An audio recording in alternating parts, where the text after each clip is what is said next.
सोनामुखी, हरड़, मुलेठी जैसी अनेक जड़ी बूटियां और हजारों वर्षों का प्राचीन आयुर्वेदिक ज्ञान इस एक बोतल में समाया हुआ है। कायम टैबलेट, आपकी खुशियों का साथी। और एक बड़ी खबर आपको बता दें, अफगानिस्तान ने पाकिस्तान पर देर रात हमला किया। ये बड़ा हमला पाकिस्तान पर किया गया है।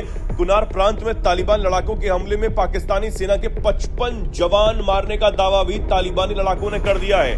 तो देर रात फुल एक्शन मोड में तालिबानी लड़ाके यहां पर नजर आए। ये जानकारी आपको बता दें कि टोलो न्यूज के हवाले से दी गई है। टोलो न्यूज ने तालिबान के प्रवक्ता जबीहुल्लाह मुजाहिद के हवाले से यह जानकारी दी है। इनमें से 13 शव लौटा दिए गए हैं, यह भी जानकारी सामने आई है। वहीं अफगान सैनिकों ने पाकिस्तानी सेना के एक हेडक्वार्टर और 19 चौकियों पर भी कब्जा किया है, यह भी बताया गया है। तो ये बड़ी जानकारी आपको दे रहे हैं। एक बार फिर से अफगानिस्तान और पाकिस्तान के बीच के हालात तनावपूर्ण हो गए हैं। पाकिस्तान के हालिया स्ट्राइक के बाद तड़के अफगान तालिबान ने जवाबी कार्रवाई की। इसके बाद पाकिस्तान ने भी काबुल, कंधार और पख्तिया समेत कई इलाकों में हमले किए। इस बीच दावा किया जा रहा है कि एयर स्ट्राइक के लिए घुसी आसिम मुनीर की सेना को भी बड़ा नुकसान हुआ है। अफगानिस्तान में एक पाकिस्तानी फाइटर जेट को मार गिराए जाने का दावा किया गया है। पाकिस्तान के रक्षा मंत्री ख्वाजा आसिफ ने तालिबान के खिलाफ ओपन वॉर जैसे कड़े शब्दों का इस्तेमाल किया, जिससे हालात और गंभीर हो गए। इसका यही मतलब निकाला जा रहा है कि पाकिस्तान ने अफगानिस्तान के खिलाफ खुली जंग अब छेड़ दी है। Afghan media outlet Tolo news ने दावा किया कि तालिबान फोर्सेस ने पाकिस्तान के एक फाइटर जेट को मार गिराया। हालांकि अब तक यह साफ नहीं हो पाया है कि यह कौन सा फाइटर जेट था जिसे गिराने का दावा किया जा रहा है।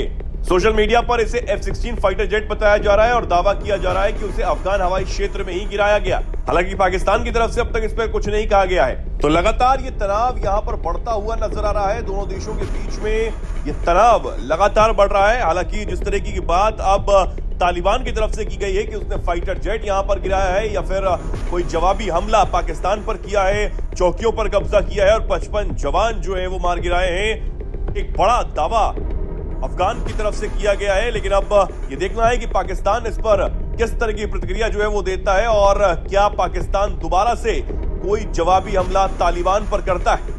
वहीं दूसरी तरफ पाकिस्तानी सूचना मंत्री ने एक वीडियो एक्स प्लेटफॉर्म पर पोस्ट किया और बताया गया कि ये उस एयर स्ट्राइक का वीडियो है जब काबुल पर पाकिस्तान ने एयर स्ट्राइक की थी।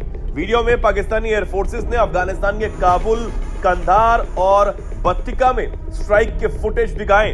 फिलहाल जो अब हमले हुए उसमें दोनों देशों के अलग अलग दावे सामने आ रहे हैं। पाकिस्तान और तालिबान सरकार दोनों पक्षों ने हमलों के बाद हुए नुकसान में अपने अपने दावे जारी किए हैं। अफगानिस्तान डिफेंस मिनिस्ट्री ने कहा कि 55 पाकिस्तानी सैनिक मारे गए, जिनमें से कुछ शव ले जाए गए जबकि अन्य को जिंदा पकड़ लिया गया। पाकिस्तान के हमलों में उसके 8 लोग मारे गए जबकि घायलों की संख्या 11 बताई गई। मिनिस्ट्री ने यह कहा कि उसने 19 पाकिस्तानी आर्मी पोस्ट और 2 बेस तबाह कर दिए और लड़ाई हमले के शुरू होने के लगभग 4 घंटे बाद आधी रात को खत्म हो गई।